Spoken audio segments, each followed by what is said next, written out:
we remain steadfast in our commitment in delivering local news that matters, stories that inspire, enriching the lives of Filipinos in the Philippines and across the globe. This is your GMA Regional TV. Buong puso para sa Pilipino. Ang mga pinagkamalalaking balita ngayong Martes. Ilang LGU sa Pangasinan nagkansela ng face-to-face classes dahil sa tindi ng init ng panahon. 5 kumpirmadong kaso ng pertussis o whooping cough na itala sa Baguio City. 4 na sasakyan nagkarambola sa highway ng Sinait, Ilocos Sur. Driver ng SUV, kritikal. At kauna-unahang grape farm sa San Juan, Ilocos Sur na may 12 varieties ng ubas, swak pasyalan.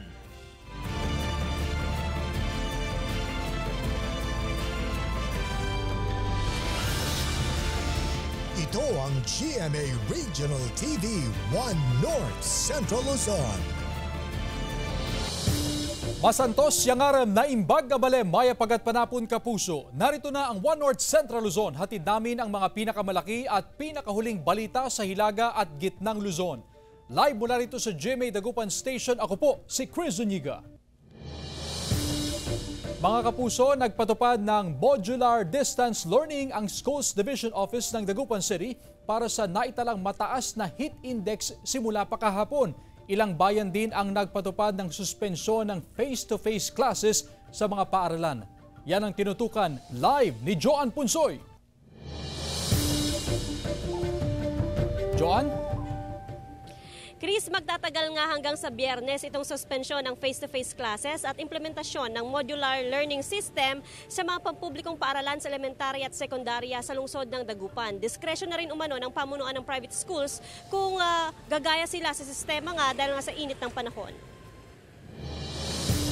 Naitala ang 45 degrees Celsius na heat index sa Dagupan City kahapon, pinakamataas sa buong bansa. Nasa ilalim na ito ng danger category ayon sa Pag-asa. Naitala ito alas 4 ng hapon kahapon. Siyempre pag napunta tayo ng tinatawag natin na danger, sabihin nagkakaroon na tayo ng tinatawag natin na head cramp, head confusion, head stroke, yan po yung posibleng mangyari po. Ito rin ang dahilan kung bakit nagdeklara ng suspensyon ng face-to-face classes ang Schools Division Office of Dagupan City simula ngayong araw hanggang sa Biyernes. Modular distance learning ang ipinatutupad sa West Central Elementary School 1 at iba pang pampublikong elementarya at sekundarya sa lungsod.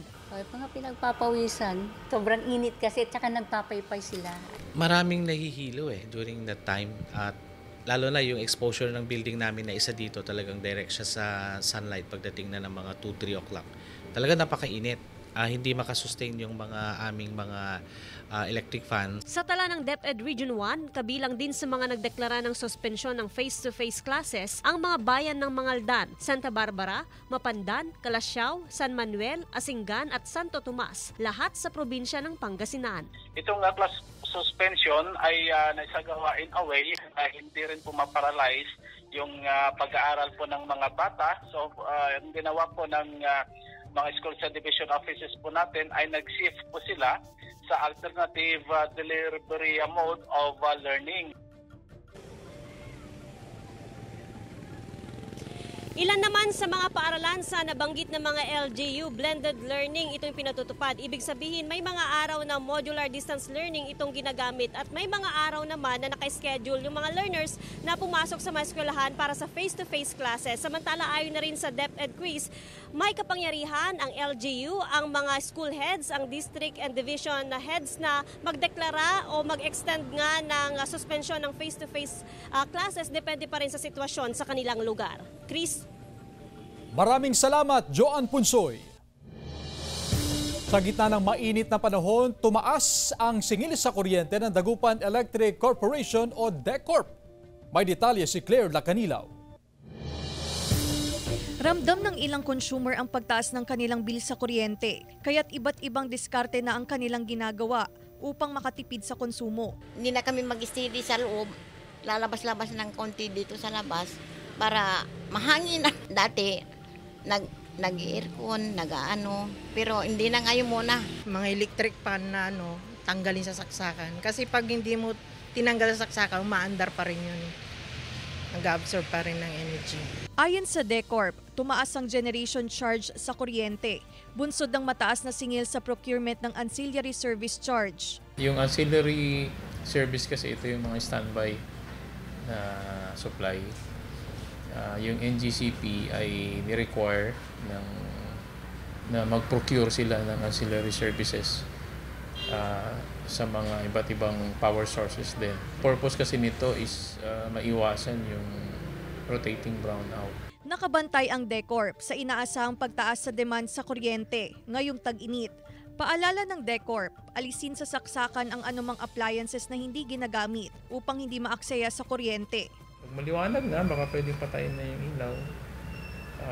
And then, gawin nating habit na instead na dire-diretso yung aircon natin, baka naman pag madaling araw na, pwede na natin patayin.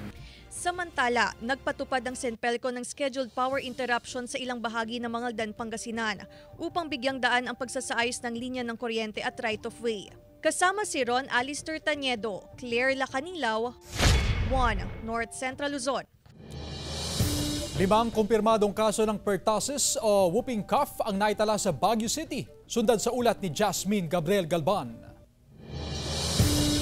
Pinag-iingat ng Health Authority ang publiko kabilang ang mga turistang umaakyat sa lungsod ng Baguio, kaugnay sa sakit na whooping cough o pertussis. Sa tala ng Baguio City Epidemiology and Surveillance Unit, 5 na ang naitalang kumpirmadong kaso ng pertussis sa syudad. Isa noong February 19, nasundan pa ng February 27, March 6, March 13 at pinakahuli ay nito lang March 27. Isang buwang gulang na sanggol ang pinakabatang tinamaan ng pertussis. Nag-enhance tayo ng surveillance system and at the same time, we made sure that the children will receive at least 3 doses of our pentavalent vaccine na isa nga doon sa laman ng pentavalent ay ang pertussis. Bukod sa 5 kumpirmadong kaso, may 3 pang kaso na hinihintay ang resulta ng confirmatory test. Hindi naman daw ito kinababahala ng lokal na pamahalaan. Nakahanda ang lahat ng healthcare facility sa lungsod sa posibleng pagtaas ng kaso ng pertussis. Panawagan ng LGU sa mga residente at turista na ugaliing magsuot ng face mask para makaiwas sa pertussis. Symptomatic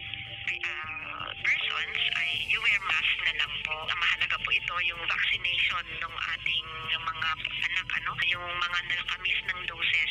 Meron naman pong free sa ating health centers, Nanawagan din ng Health Authority na kung makaranas ng sintomas ng pertussis tulad ng sipon, lagnat at ubo, ay agad magpakonsulta sa doktor para makaiwas sa komplikasyon. Kasama si Henry Duminsil, Jasmine Gabriel Galban, 1 North Central Luzon. Nagbabala naman ang PNP sa modus operandi ng mga kawatan sa mga automated teller machines o ATM. Narito ang report. Nagbabala ang PNP sa posibleng paglipanan ng Blue Lady modus operandi kung saan target ang mga senior citizen na naglalabas ng kanilang pera sa ATM.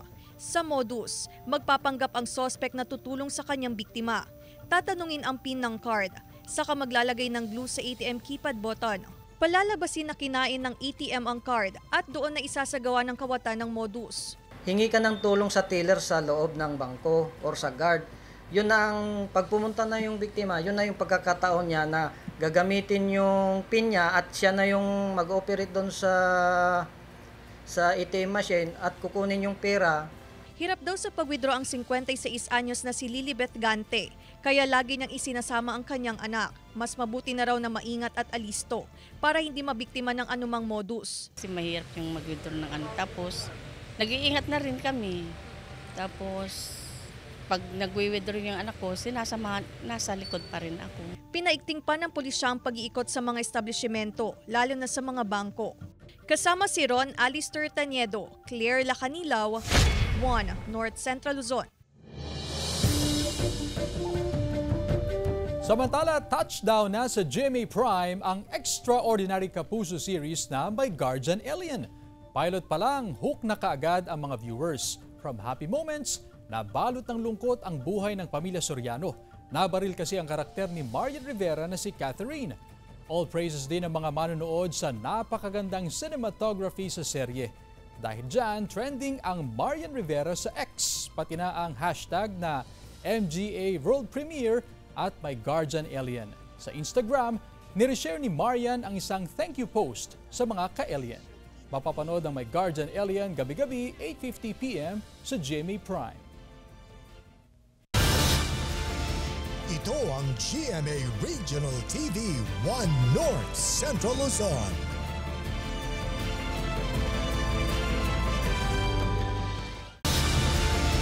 Ito ang GMA Regional TV 1 North Central Luzon.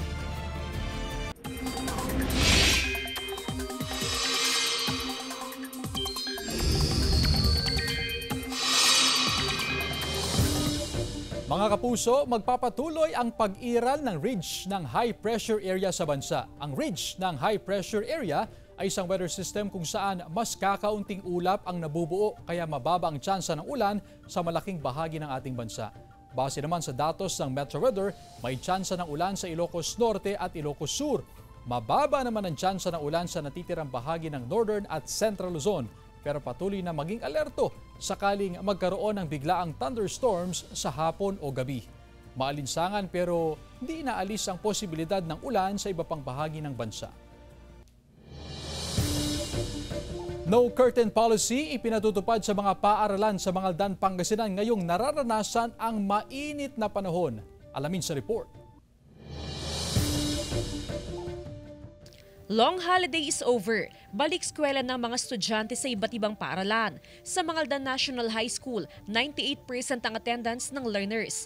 Pero kasabay ng pagbabalik eskwela, ramdam ng mga learner ang matinding init ng panahon. Tapos syempre, minsan tuwing lumalabas ka po para ka pong napapasok. Nagpapatupad ngayon ng no curtain policy sa mga paaralan sa Mangaldan. Importanteng maayos ang ventilasyon sa mga silid-aralan para maiwasang magkasakit ang mga estudyante at guro. Nakikipag-ugnayan ang pamunuan ng MNHS sa Pag-asa para updated sa forecasted heat index. Nagkakaroon tayo ng mga suspension sa mga activities outside. Pinapanatili rin po natin yung ventilation ng mga classrooms kagaya ng hindi muna paglalagay ng mga kurtina para sa ganon yung flow ng hangin sa mga classrooms ay magiging maayos. Sa monitoring ng DepEd Region 1, walang nagsuspende ng klase sa mga paaralan sa riyon ngayong araw. In accordance kasi sa policy naman po natin, ma'am, just in case na mayroon po yung pagsuspende ng klase, ay inire-refer pa rin nila ito, ma'am, sa district office po nila, din sa school subdivision offices, at ipinapaalam din nila, ma'am, ito sa regional office. Ramdam na rin ng mga estudyante ng Ilocos Norte Agricultural College sa bayan ng Pasukin ang mainit na panahon. Nagdagdagang paaralan ng ilang bentilador sa mga silid-aralan upang maibsan ang init. Samantala, nagbabala ang Pag-asa sa publiko hinggil sa pagtaas ng heat index sa mga susunod na araw. Sa nakalipas na mga araw, naglalaro sa 40 degrees hanggang 44 degrees Celsius ang nitatalang heat index sa Dagupan City na itinuturing na danger category. Kung exposed sa matinding sikat ng araw, posibleng makaranas ng heat cramps, heat exhaustion at heat stroke kaya pinag-iingat ang publiko. Jasmine Gabriel Galban, 1 North Central Luzon. Nagkarambola ang 4 na sasakyan sa highway ng Sinait, Ilocos Sur. Driver ng SUV, kritikal. Nakatutok si Ivy Hernando. 13 individual ang sugatan sa karambola ng 4 na sasakyan sa National Highway ng Sinait, Ilocos Sur. Sa investigasyon ng PNP, nagtangka mag-overtake ang itim na SUV. Ngunit sumalpok sa kasalubong nitong SUV na sakay ang 6 na local tourist. Bumaliktad ang SUV. Natumba at sumalpok din ang isang rider. Patulin daw yung kasi sa mga statement ng witnesses ng mga involved na iba. According sa attending physician, ma'am, na positive talaga sa alcohol yung driver ng. Critical daw ang driver ng bumanggang sasakyan ayon sa PNP. Wala pang pag-uusap ang mga sangkot sa aksidente. Sa natuyong ilog naman ng Barangay Margaay, Cabugao, Ilocos Sur, dumiretso ang isang kotse matapos na mawalan ng kontrol sa manibela ang 35 anyos na lalaking driver. Sugatan din ang 3 pasahero na pawang nasa paggamutan pa din. As per day tayo nagresponde nga kado tayo ma'am kaya dito'y driver katla maangot nga nakainom. Wala pang pahayag ang mga nasangkot sa aksidente. Kasama si Norman Raka, Ivy Hernando, 1 North Central Luzon. Pasintabi po mga kapuso, problema sa mabahong amoy sa lumalabas na tubig sa gilid ng highway sa Calasiao, Pangasinan, nasolusyonan na. Sundan sa ulat ni Claire Lacanilaw.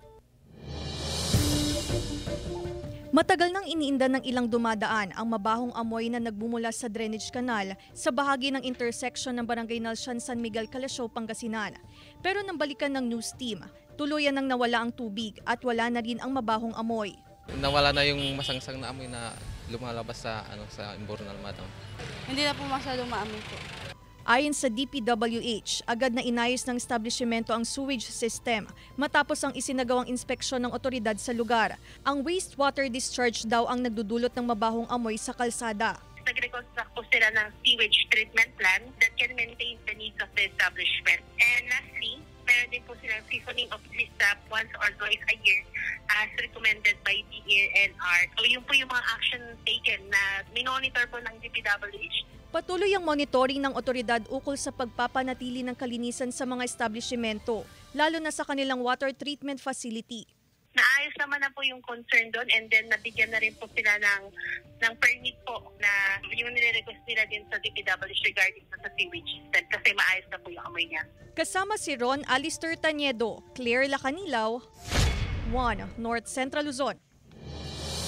Dahil pa rin sa init ng panahon, nagbabala ang veterinaryo sa panganib ng heat stroke maging sa mga alagang hayop. Naritong report ni Gab De Luna.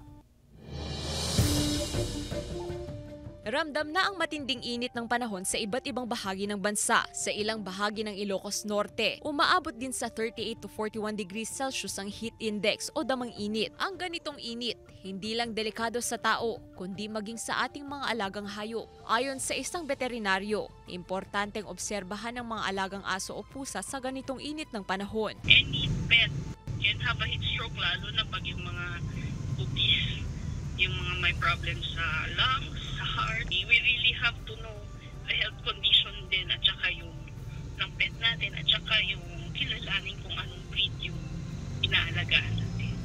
Sa Luwag City, pila-pila na ang ilang pet grooming station upang magupitan ng mga alaga. Makakatulong daw ito para maging presko ang kanilang pakiramdam. Bukod pa sa madalas na pagpapaligo sa mga alaga, may chance na rin daw na makaranas ng heat stroke ang iba pang alagang hayop sa bukid, tulad ng kambing at baka. Payo ng veterinaryo, dalasan ng pagpapainom ng tubig sa mga alagang hayop. Huwag silang hayaang maghapong nakabilad sa init at agad ipagamot kung makitaan ng sintomas, tulad ng panghihina, paglalaway at pagsusuka. Dapat may water source ang ating mga pets at all times and as much as possible, fresh and clean. We should keep them in shaded areas para hindi sila mabilan. Sa ngayon, wala pang naitatalang kaso ng animal heat stroke sa syudad. Kasama si Reynold Velasco, Gab De Luna, 1 North Central Luzon.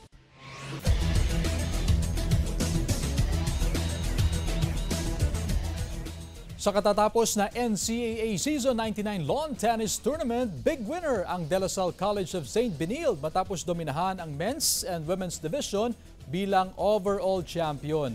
Runner-ups ang Mapua University at San Beda University sa men's division, habang University of Perpetual Health System Dalta at San Beda University ang first at second runner-ups sa women's division. Ilan sa mga tumanggap ng individual awards para sa Most Valuable Player sa men's si Carl Ubalde at MVP naman sa women's si Valerie Desoyo na parehong mula sa De La Salle College of St. Benilde. Habang Coach of the Year naman si Coach John Ray Moreno mula pa rin sa La Salle team. Ito ang GMA Regional TV 1 North Central Luzon.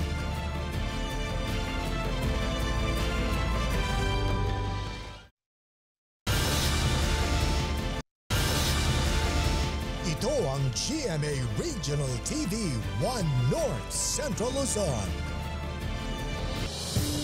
Mahigit kalahating milyong pisong halaga ng ilegal na droga kumpiskado sa Dagupan City. Nakaalerto si CJ Torida. Kumpiskado sa 34 anyos at 25 anyos na mga lalaking sospek ang tinatayang nasa 80 gramo ng hinihinalang shabu na nagkakahalaga ng mahigit 500,000 pesos. Kumagat ang mga sospek sa bypass operation sa Barangay Mayombo, Dagupan City. Napag-alaman na dayo ang dalawa mula Metro Manila at naging front ang pagtitinda sa sidewalk ng lungsod. Itinuturing silang high-value target ng PINEA at PNP. Inaalam kung sino ang mga sinusuplayan nila ng illegal na droga. Sa Enrile, Cagayan, timbog ang 24 anyos na hinihinalang tulak ng marijuana matapos magpositibo ang bypass operation ng PNP. Matagal na raw minamanmanan ang suspect na nakuha ng isang bloke ng dried marijuana leaves na may market value na abot sa 120,000 pesos. Kakasuhan ang mga naaresto ng paglabag sa Dangerous Drugs Act. CJ Torida, One North Central Luzon. Sinimulan ng ayusin ang lubak-lubak at maputik na kalsada na matagal ng problema sa Barangay Poblasyon, Mangaldan, Pangasinan. Sundan sa ulat ni Jasmine Gabriel Galban. Halos araw-araw dumadaan sa Zamora Street na bahagi ng Barangay Poblasyon, Mangaldan, Pangasinan ang pedicab driver na si Joel. Bukod sa lubak-lubak, pahirap din daw sa kanila ang kalsada tuwing tag-ulan. Pagwan, matubig madam, saka yung daan, oo, sira-sira, mahirap. Ang problemang ito ni Joel, matagal na rin idinadaing ng mga apektadong residente. At bilang solusyon, sinimulan na ang konstruksyon ng kalsada. Bukod sa pagpapataas ng kalsada, palalawakin din daw ito at lalagyan ng malalim na drainage canal. Kaya naman goodbye lubak at goodbye putik na rin sa lugar sa oras na matapos ang proyekto. Nililibot doon kasi sa Maykon kung yung naunang kalsada doon para pantay naman. Hindi naman pwede yung mataas doon tapos mababa sa kabila. Kaya inapantay lang doon, pantay sa highway. Opo. At mas okay. Parang hindi lubak-lubak. Target na matapos ang proyekto bago ang tag-ulan. Bukod sa Zamora Street, inaayos na rin ang iba pang kalsada sa Barangay Poblasyon. Kasama si Henry Duminsil, Jasmine Gabriel Galban, One North Central Luzon. Arestado naman ang 34 anyos na negosyante sa Barangay Pugos, Cabugao, Ilocos Sur matapos mahulihan ng isang homemade shotgun sa kanyang tahanan. Nagugat ang pagkakaaresto nang may magsumbong sa PNP kaugnay sa iligal na pagpapaputok ng baril ng sospek. Tumanggi ang sospek na magbigay ng pahayag pero sa pakipag-usap niya sa news team, itinanggi nito na sa kanya ang baril. Dahil naman sa ebidensya, kasong illegal possession of firearms ang kanyang kakaharapin. So according kanda ito'y suspect tayo, nagpaputok ta kaslapang saywar na kaslapang bubutay na kasya siguro. Sa Dagupan City, bilang ng mga traffic violator dumoble noong Holy Week ayon sa Public Order Safety Office. Nakatutok si Joan Punsoy. Puno ng motorsiklo ang impounding area ng Public Order and Safety Office sa Dagupan City. Na-impound ang mga sasakyan dahil sa nilabag na batas trapiko ng mga may-ari nito noong nakaraang Semana Santa. Marami tayong nahuling mga walang helmet and then no license. Doble kasi ang daming pupunta dito parang walang helmet, no license. Umaabot sa 200 violators kada araw ang nahuli noong Holy Week. Pag regular din, nasa 80, 90. Opo. Pero ang ano lang naman mga bisita lang talagang nahuhuli kasi yung mga taga-Dagupan, alam naman na nila na bawal ho ang mag-drive ng walang lisensya and then walang helmet. Karamihan sa mga nasitang rider wala ring lisensya, pero natutubos din nila ang kanilang motorsiklo matapos makapagbayad ng karampatang multa. Para din po sa sa kaligtasan po ng isang rider o kaya managmani. Para po maiwasan yung disgrasya, ganun po. Payo ng Poso sa mga violator, tubusin na ang kanilang mga motorsiklo para maiwasan ang matagal na pagkakatambak ng mga ito sa impounding area. Kasama si Jing Dakanay, Joan Punsoy, One North Central Luzon. Muli namang nag-ikot ang mga kawani ng Ilocos Sur Veterinary Office para sa taon ng mass vaccination ng mga aso sa lalawigan. Nasa 15% na ang isinasagawang vaccination pero malaking suliranin ayon sa PVET ang malaki pa ring bilang ng mga stray o dogs na nakakawala pa lamang. Sa kasalukuyan, 2 panibagong kaso ng rabid dog ang naitala ng PVET. May mga dog owner daw na tamad pa ring pabakunahan ang mga alaga kahit pa libre ito.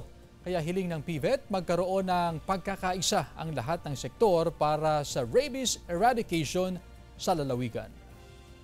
Hindi kasi napapractice ng mga owner yung responsible pet ownership na dapat nakatali, kaya usually tingnan mo yung mga nagpa-positive sa rabies. Common na stray dog.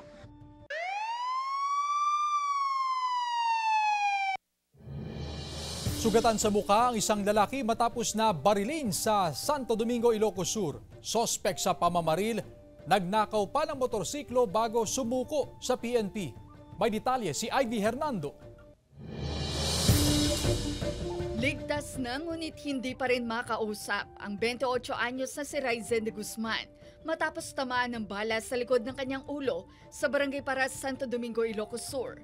Sa investigasyon ng PNP, nakahiga sa duyan si de Guzman nang tamaan ng bala mula sa baril ng sospek na si Leo Cabusao base sa babaeng saksi na nooy nakasandal sa dibdib ng biktima. Yung babae, dating kasintahan ng sospek natin. Ganun rin yung biktima. Pero ang sitwasyon, yung biktima at saka yung babae ay nagkakamubutihan ulit. Tumakas umano ang sospek dala ang baril.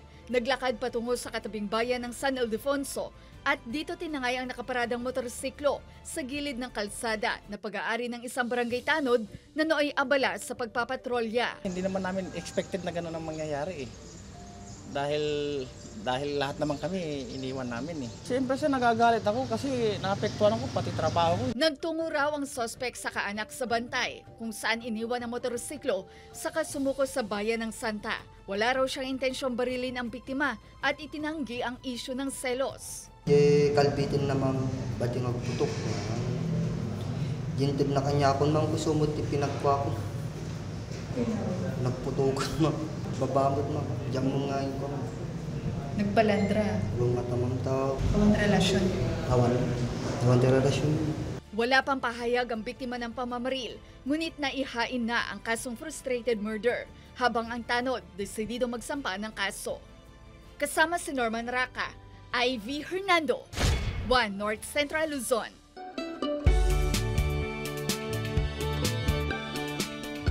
Kauna-unahang grape farm sa San Juan, Ilocos Sur na may 12 varieties ng ubas. Patok na pasyalan dahil sa mga hitik na bunga. Ating silipin sa ulat ni Ivy Hernando. Sino nga ba ang di matatakam kung ganito kahitik sa bunga ang isang prutas? Ito ang kauna-unahang grape farm sa Barangay Nagsabaran, San Juan, Ilocos Sur na pag-aari ni Randy Riambon, isang siman.